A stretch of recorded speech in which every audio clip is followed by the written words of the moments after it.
Hey guys, I'm Zach, your RA this year, and exams are starting next week, and I thought that I would take a little bit of time to film this video to talk about strategies that I use to prepare for exams, how I make sure I don't get caught off guard, how I find my material to study, and when I know it is time to stop. And so, without further ado, let me get into it. So first I'm going to go over my calendars. Yes, I do keep two, one on my computer and one on my wall, and I'm going to talk about how keeping two helps me stay organized and on top of things. And first we're going to go over to the one on my wall. You can see this one says January.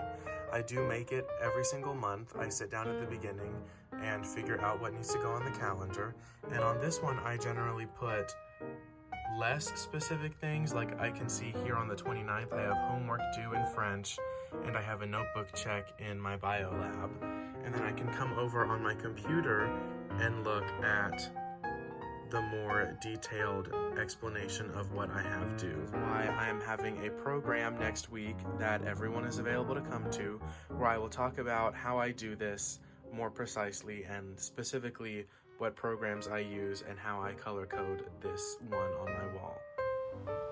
So now that I've talked about how I know when my exams are going to be, I'm going to talk a little bit about how I figure out what is best to study for the class.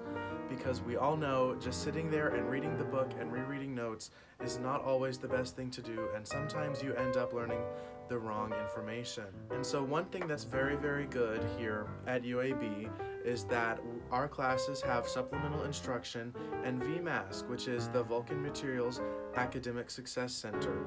And that is a tutoring place that will help you with just about whatever you need. And independent places to look for study materials could be on Canvas, in your textbook, and things like that. Some professors will even give you a mock exam, and those are very, very valuable because the mock exams more than likely came from the same people who are writing your tests.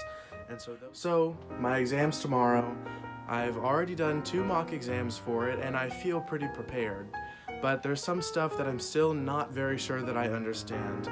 But that's okay.